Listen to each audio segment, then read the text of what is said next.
Então, ótima noite, né? Vamos iniciar esse estudo bíblico do livro dos Atos dos Apóstolos.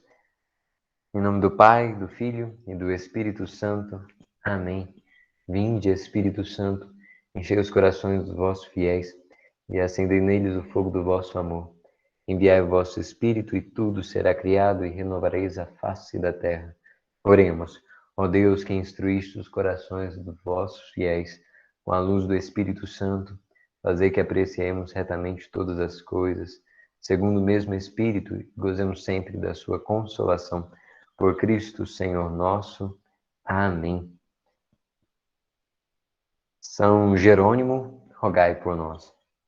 Em nome do Pai, do Filho e do Espírito Santo. Amém. Olha, o que acontece é o seguinte, meus irmãos. Como pretendo, né, mudar um pouco a nossa caminhada, se a gente tinha vindo até aqui através dos escritos de João, né, percebi que talvez fosse oportuno meditarmos um pouco da realidade da igreja também, né? E por isso, no livro dos Atos dos Apóstolos, escrito por São Lucas. Então, esse é o nosso primeiro encontro, um pouco mais introdutório, mas eu já também vejo que nós podemos mudar um pouco a nossa abordagem para caminhar um pouco melhor, não fazer a leitura total, né, na íntegra dos textos, mas passar pelos elementos essenciais assim de cada página, né, da escritura. E nisso, né, nós podemos ir caminhando um pouco melhor e vendo algo que eu tenho percebido que é essencial. É o seguinte: é importante nós lermos uma passagem delimitada e aprofundarmos no sentido daquelas palavras, né? Mas também é muito oportuno que nós tenhamos uma visão do texto, né, de uma maneira integral. O que eu quero dizer? Pegar aquele livro, né, os Atos dos Apóstolos, por exemplo, e caminhar por ele para ir tentando assimilar o eixo que ele percorre, né? Senão acaba que nossa leitura fica muito fragmentada. E eu explico por que isso. Se eu chego, por exemplo, no Evangelho de São Lucas e faço todo esse processo contínuo, né, de, né, por exemplo, tirar um dia e ficar 1 hora com o Evangelho ali e passando as páginas, eu vou percebendo que ele tem uma integridade, né, de modo que quase que todo o Evangelho, a unidade manifesta uma face de Deus, né? Um lado de Cristo, né? O Evangelho de São Lucas mesmo, ele vai marcar profundamente o movimento de Cristo como o Deus que visita o seu povo, né? Isso principalmente lá em Lucas 19, verso 44, ou ainda a gente percebe que em Jesus nós temos a realização da promessa, ou o movimento todo, né, de que o anúncio de Cristo ele se consuma no Calvário, né? Então, são vários capítulos, né? O Evangelho de São Lucas,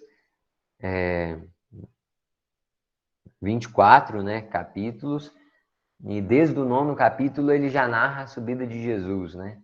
Até o Horto das Oliveiras, ou seja, em o Calvário. Esse movimento a gente percebe com mais integridade quando a gente faz a leitura um pouco mais contínua. Então, é isso que eu pensei para a gente experimentar nos próximos encontros, né, desse livro. E, especialmente, né, percebemos ao longo desse mês, que é o mês dedicado à Sagrada Escritura, como surgiu, né, a igreja. Se nos 4 evangelhos a gente tem uma noção da pessoa do Cristo, né? Principalmente da revelação de Jesus como enviado de Deus, aquilo que foi prometido ao longo de todo o Antigo Testamento, nos Atos dos Apóstolos nós temos uma narrativa daqueles primeiros convertidos, né? Dos primeiros atos mesmo de evangelização a pagãos, por exemplo, aqueles que não eram judeus.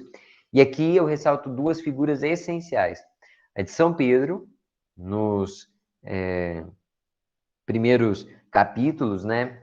Do capítulo 1º até o capítulo 13º, principalmente, nós temos aí a presença de São Pedro, que marca, né, como Papa, né, como o primeiro sumo pontífice.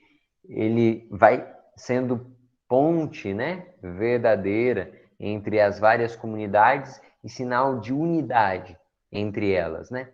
De modo que o colégio apostólico ele vai ali realizando a constituição da igreja primitiva, né? Ou seja, primitivo no sentido de primeira, e vai realizando essa missão principalmente sob o cuidado, né, e a ação daquele primeiro Papa, que é São Pedro. Depois nós vemos como que ela, igreja mãe, se estabelece, né, naquelas primeiras comunidades, e daí ela passa a efetivamente chegar a outras terras, né?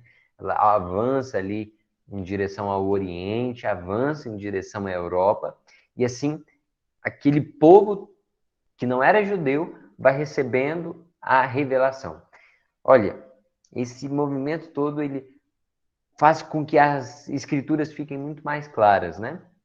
Porque nós temos algumas tensões.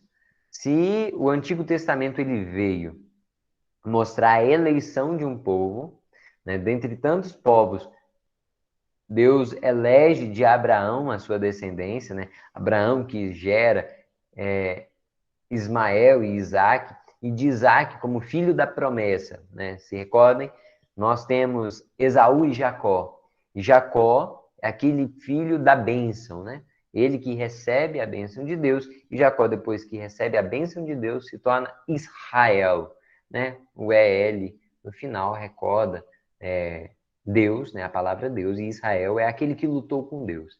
Israel, ele é o patriarca, né? Junto de Isaac e Abraão, de toda aquela geração que haveria de ser proclamada, né, como povo de Deus, de onde aquelas 12 tribos nasceriam, né, os sumos sacerdotes, né, na tribo de Levi, nasceriam tantos profetas e assim por diante, que constitui o povo judeu, né? O povo judeu, e naquela situação, os que praticavam a religião judaica, né? Com a lei de Moisés, né? E assim por diante. Esse movimento foi aquela ação de Deus para separar um povo para si. E aí é um dos sentidos da palavra santo, né? Sanctus tem uma origem etimológica que é a mesma origem de cortar, né? Então, cortar ou separar. O santo é aquele que é separado. Ele é separado para Deus, né? E o povo de Israel, ele foi esse povo eleito. Então, aquele primeiro movimento é para que aquele povo que foi também escravizado no Egito e depois recebeu a liberdade, né, nos 40 anos no deserto, esse povo todo prefigura, ou seja, vem na história antes, dando notícia de algo que aconteceria. O povo de Israel é a prefiguração da igreja, que é todo filho de Deus convocado, né? E para isso a gente tem uma palavrinha também, né, grega, que significa chamado ou eleito, e é eclésia. Eclésia é traduzida, né, para o português como assembleia. Então, nós que somos igreja, nós somos essa assembleia, fomos prefigurados em Israel. E o livro dos Atos dos Apóstolos, ele vai dar notícia de uma igreja que não é apenas de uma raça, mas uma igreja que, por ser católica, né, e no grego katarolos, né, significa universal, significa do todo, né? Holos é isso. Então, católico é aquele que participa da religião universal. Então, não há distinção, né, entre gregos ou escravos, ou qualquer que seja a origem étnica, né, e assim por diante. Porque o judaísmo não é uma religião missionária. O judaísmo não é uma religião missionária. Ao contrário de religiões como o catolicismo, né? Que é essencialmente missionária. Ou seja, o que constitui a igreja é essa missão, e missão é uma palavra que significa enviado, né? É mício, se a gente perceber, é a mesma origem etimológica. Mício é aquilo que é enviado, que é projetado. E a igreja ela tem essa missão, ela é enviada, né? Nesse caráter apostólico, né? Também é uma outra palavra, né? Apóstolo é aquele que é enviado para ir através, né? Ou seja, para ir além. Nós temos na nossa identidade essa missão de ir além e conquistar muitas nações, né? Porque Jesus, no fim do evangelho, vai dizer, né? Ide e pregar o evangelho a todas as criaturas até os confins da terra, né? E esse movimento todo, ele nos distingue do judaísmo. E é isso que nós vamos perceber da tensão e de todas as situações que os primeiros cristãos encontram, né? Aqueles apóstolos, eles vão perceber, como que a gente deve pregar o evangelho para quem não é judeu, né? Os gentios, os pagãos, eles precisam fazer a circuncisão ou não, né? E assim, aquela nova aliança selada em Cristo, ela vai se constituindo, né, na norma de vida daqueles cristãos, né? Como eles passam a praticar os sacramentos e assim por diante. Então, nesses capítulos todos, né, nesses 28 capítulos desse livro, São Lucas vai mostrar principalmente 3 estágios. Esse primeiro da igreja mãe, né, ali o protagonista é Pedro. Em um segundo momento, nós temos a igreja missionária, com o protagonismo de Paulo. E ele continua, né, a sua ação, né, ao lado de Matias e Barnabé, né, e Silas, seus companheiros, até que nós percebamos um caráter verdadeiro da igreja como católica, que é a sua dimensão universal, principalmente do capítulo 16 em diante, né? Que a igreja ela chega verdadeiramente na Ásia Menor e também alcança a Grécia, né? Alcança território europeu e vai se consolidando ali, né? Até chegar em Roma. E depois disso nós vamos ter as cartas paulinas, né? Como assim que acaba o livro do Atos dos Apóstolos, nós temos a carta aos Romanos de São Paulo, né? Depois suas cartas aos Coríntios, a primeira e a segunda epístola, aos Gálatas e assim por diante. De modo que o Novo Testamento ele nos dá notícia de Jesus nos Evangelhos, notícia da Igreja no Atos dos Apóstolos e em cada uma das epístolas de São Paulo nos dá a notícia da nossa experiência como cristãos, né? E principalmente essa dimensão do que seja uma igreja, uma religião, nas cartas de São Pedro, né? As 3 cartas de São João e assim por diante.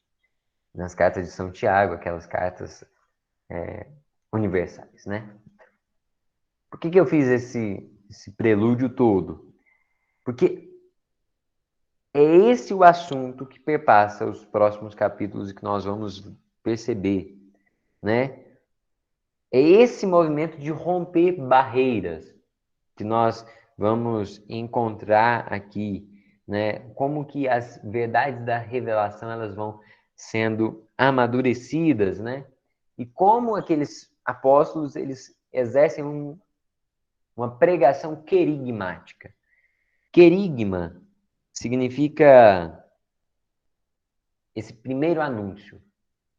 Querigma é a pregação dessa boa nova, ou seja, de que nós somos amados por Deus, somos filhos de Deus, mas o pecado ele fere a nossa relação com Deus e por isso Deus ele envia um homem que ao mesmo tempo é Deus também, e enviando Jesus Cristo, ele nos salva pela sua morte e ressurreição, né? E assim a salvação entra na nossa vida. Esse eixo, né? Que é o cerne mesmo da nossa experiência religiosa, acaba sendo aquilo que o colégio apostólico vai amadurecendo, né? E vai pregando também. Uma atenção especial que São Lucas dá, né? De como que isso tudo vai sendo incorporado nas primeiras comunidades. É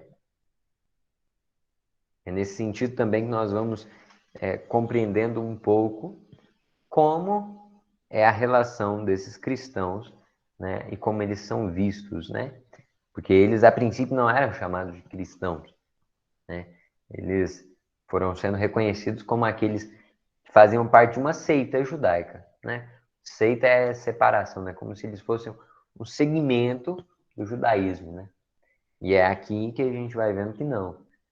Vai se evidenciando esse caráter propriamente inédito, né? De igreja mesmo. E por isso é muito bonito nós percebemos a nossa história. Há 2000 anos, essa mesma unidade sendo preservada, né? Na sucessão de cada apóstolo, principalmente na sucessão de Pedro, né? No vigário de Cristo na Terra, que é o sumo pontífice, né? E hoje o nosso Papa Francisco. Enfim, nós vamos perceber porque Pedro, ele muitas vezes é entendido como aquele sustentáculo da igreja especial para os judeus, que é para quem ele mais faz suas pregações, uma igreja ali como rocha mesmo, que dá sustento às outras comunidades, né? E essa comunidade primitiva, especialmente em Jerusalém, e depois nós vamos percebendo algo que era estranho ao judaísmo, que é o que eu dizia da missionariedade, né? Dessa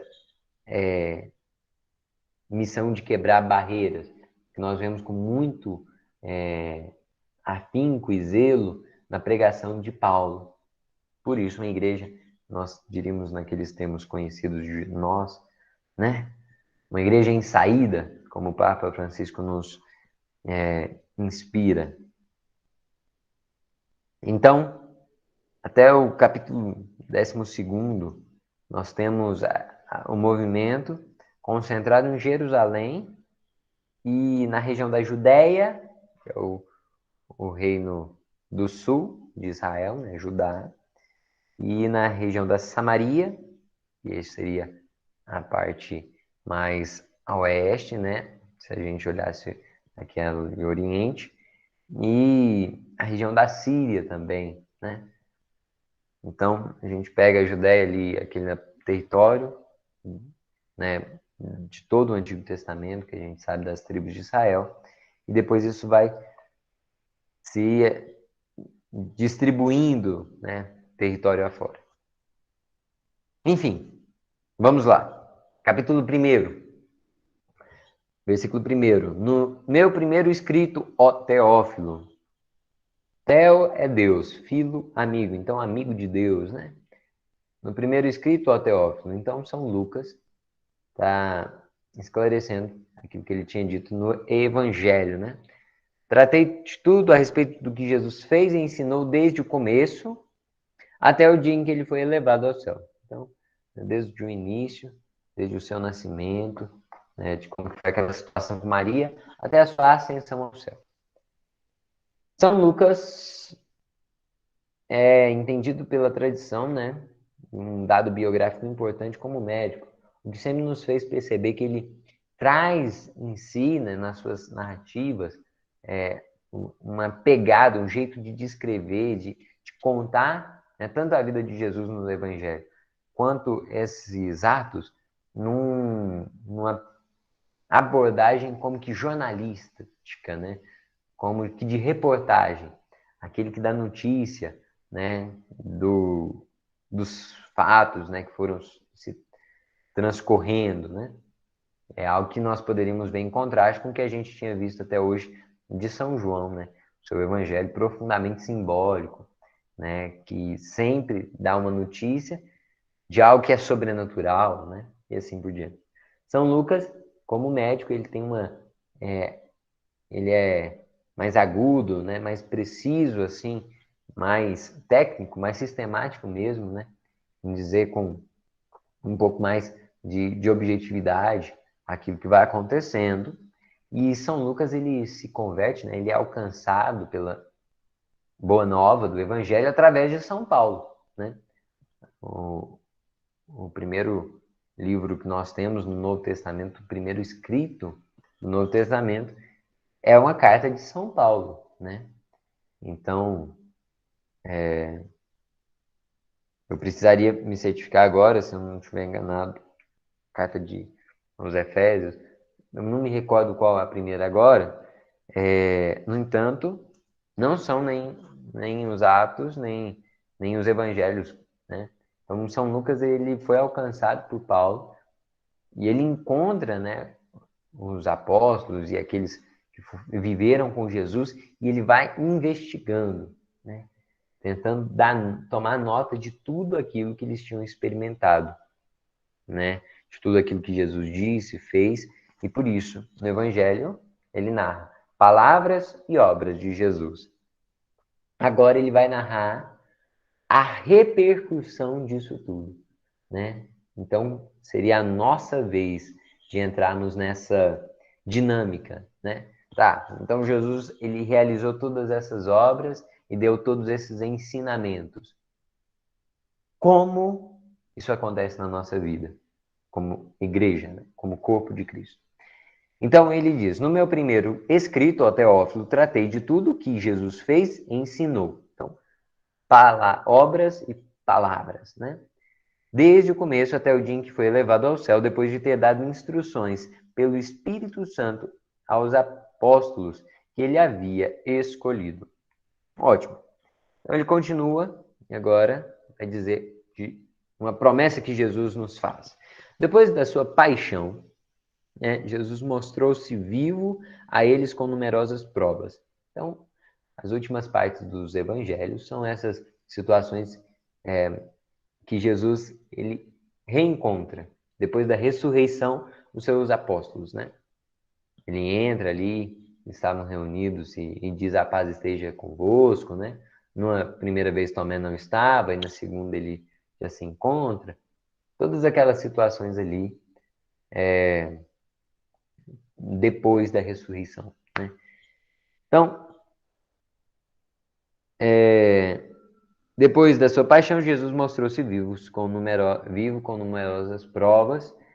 Apareceu-lhes por um período de 40 dias falando ao reino de Deus. Por isso que depois da ressurreição, passa 40 dias, a gente comemora a ascensão de Jesus. E depois de 10 dias, Pentecostes. Né? De modo que entre a ressurreição, que é a Peshá, e a Shavuot, duas festas judaicas antigas, haviam 50 dias, a gente tem esses 50 dias também, né? Penta, 5, né? Pentecostes, esses 50 dias até Pentecostes. São essas duas últimas partes que a gente vê aqui no início do capítulo 1º e 2º, né? A ascensão de Jesus e a vinda do Espírito sobre os apóstolos. Versículo 4, né? Ao tomar a refeição com eles, deu-lhes essa ordem: não vos afasteis de Jerusalém, mas esperai a realização da promessa do Pai, da qual me ouvistes falar.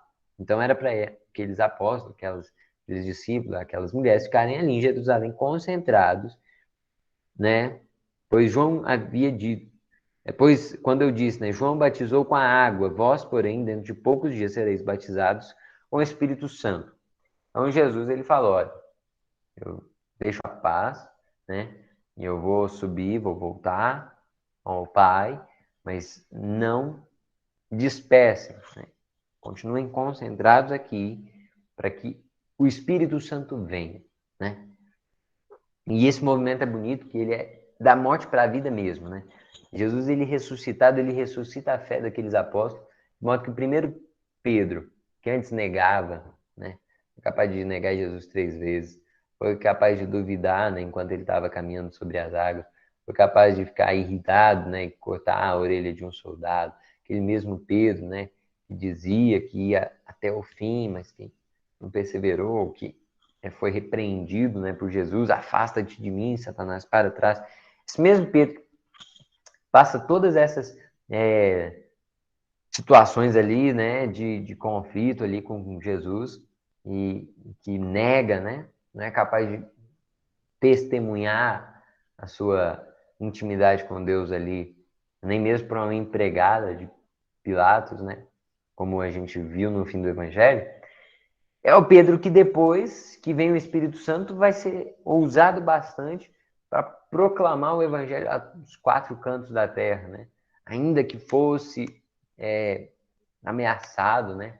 Ainda que soubesse que estava a ponto de perder a vida, ele com parresia, né?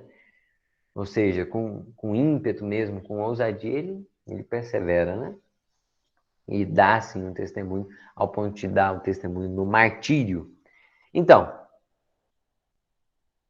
eles ficam ali concentrados e eles, depois, né, que Jesus é levado ao céu, que a gente vê aqui, olha, versículo 6, né? Ora, aqueles que estavam com ele perguntaram, Senhor, é este o tempo em que restaurarás o reino de Israel? Então, até aqui eles ainda não tinham compreendido bem como Jesus ia reerguer aquele povo, né? Eles ainda estavam com uma certa tendência a achar que fosse um reino político. Jesus respondeu-lhes: Não vos compete saber os tempos ou momentos que o Pai reservou em sua autoridade, mas recebereis a força do Espírito Santo que virá sobre vós e sereis minhas testemunhas em Jerusalém, em toda a Judéia, na Samaria e até os confins da terra. Olha, não importa a gente tentar dominar, né, intelectualmente como que o reino de Deus vai acontecer. O que realmente importa é o nosso testemunho pela força do Espírito Santo que nos foi dado.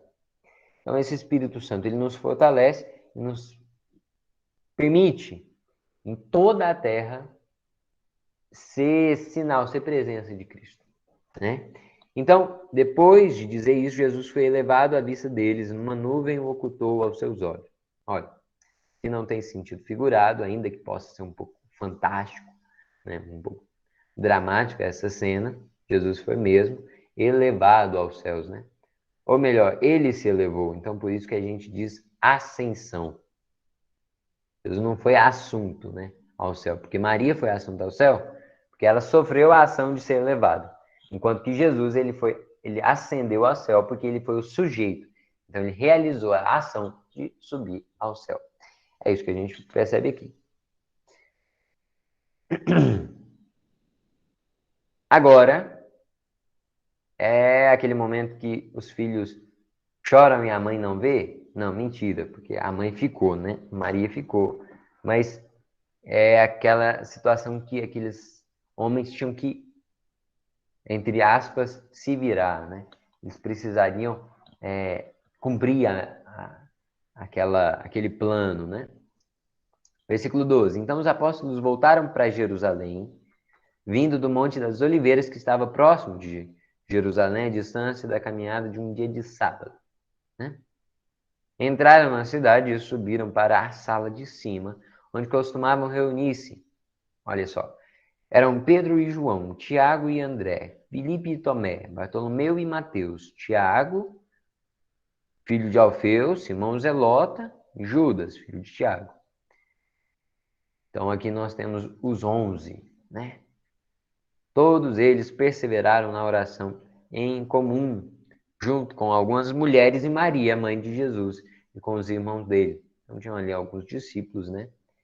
E a gente percebe que São Lucas, ele não diz que estava aqui, né? Porque São Lucas não é um dos apóstolos, mas ele recebe, né? E faz questão de partilhar quem estava lá. Por quê? É que nós podemos perceber o berço da Igreja Apostólica, né? Como tendo esses 12 alicerces, que são os apóstolos, de modo que nessa primeira reunião eles vão eleger quem será o sucessor de Judas, né? Ou o substituto de Judas, né? Porque não tem sucessão nesse caso, aquele que deveria compor a perfeição do número 12, né? E outra curiosidade tremenda é que Maria ficou, né? Maria não foi assunta ao céu antes que a igreja houvesse sido constituída. Deus como que desejou que uma mãe permanecesse ao lado dos filhos, né? Enfim,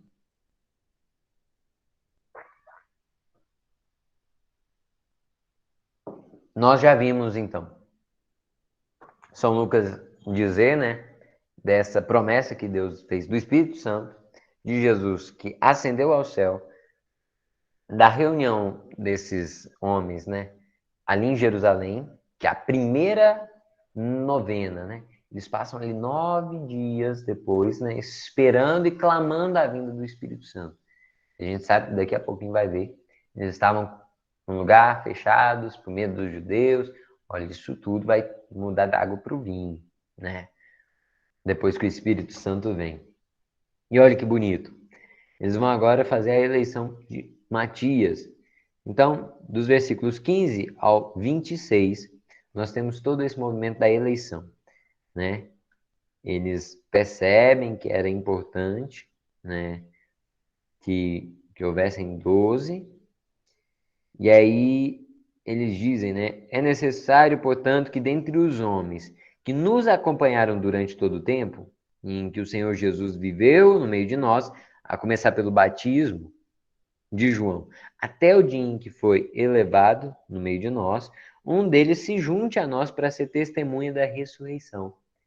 Eles queriam um homem para compor ali o colégio apostólico, então eles queriam fazer um bispo, né? E nisso eles dizem, ó, o critério vai ser aquele que está com a gente desde o começo, né? Que foi lá, que viu Jesus ser batizado. Então, esses 3 anos da vida pública de Jesus. Alguém que acompanhou. E aí eles vão e percebem, né? Que tinham 2 homens que serviam para isso. Era José, né, o Barsabás, e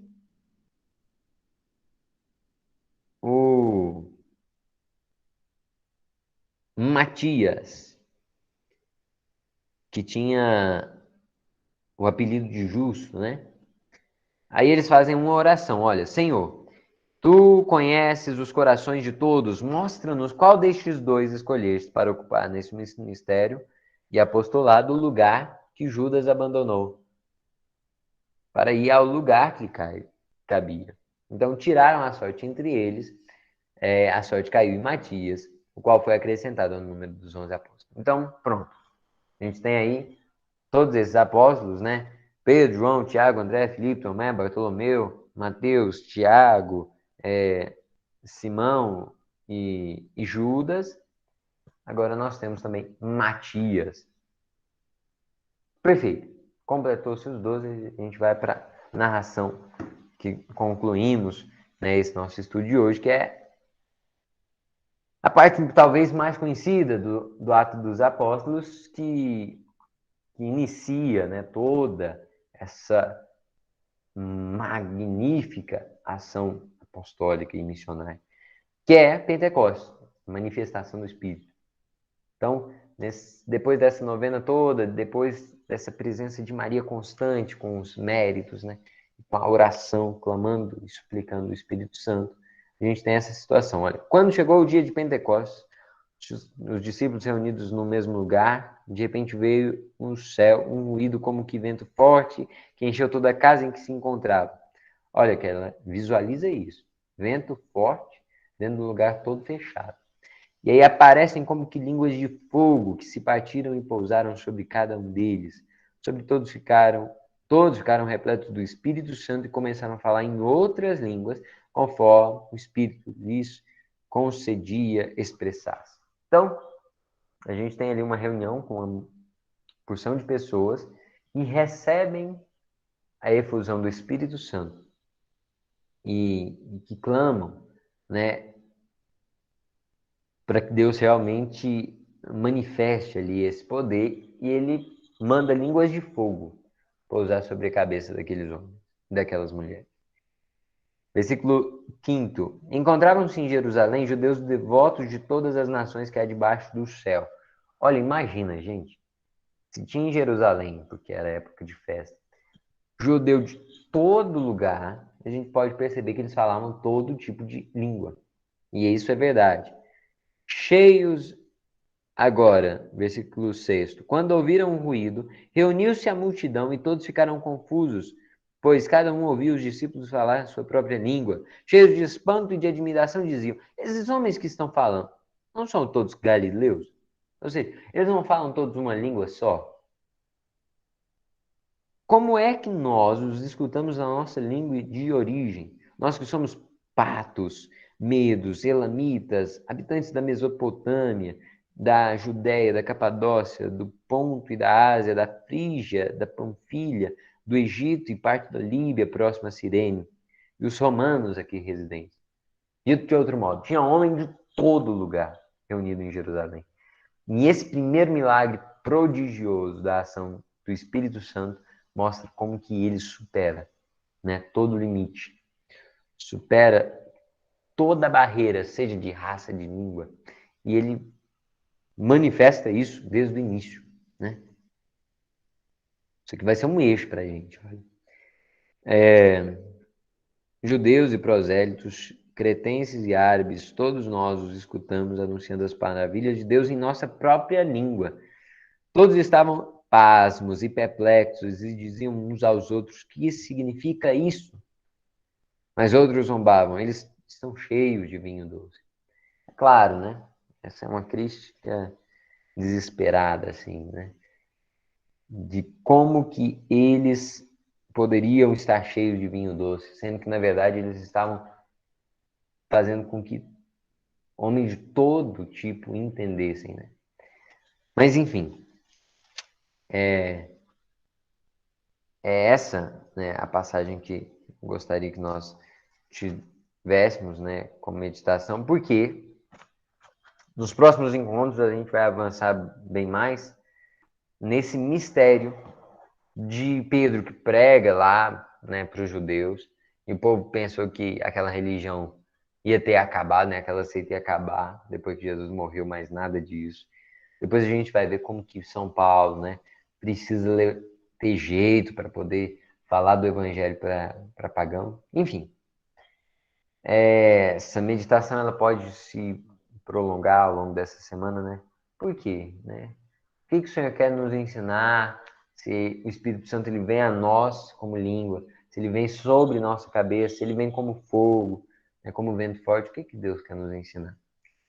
Meus irmãos, que o Senhor ele nos abençoe, inspire as nossas ações, né, os nossos afetos, nossos bons propósitos. Senhor Deus de bondade, nós cremos na vossa presença, nós confiamos que nos vês, que nos ouves e que acolhe nossas necessidades em suas orações. E vos pedimos que sustente, né, nossa caminhada ao longo desse mês especialmente e nos dê força para, com fidelidade, perseverança, saborearmos os santos mistérios na Eucaristia, né, no sacramento da confissão, mas principalmente na espiritualidade, nossa vida cotidiana com a Sagrada Escritura. E tudo isso, Senhor, nós os pedimos pela intercessão de Maria, e que venha sobre nós a sua proteção, nos livre de todo mal e nos conduz à vida eterna. Em nome do Pai, do Filho e do Espírito Santo. Amém. Agora, aqueles que quiserem partilhar, né?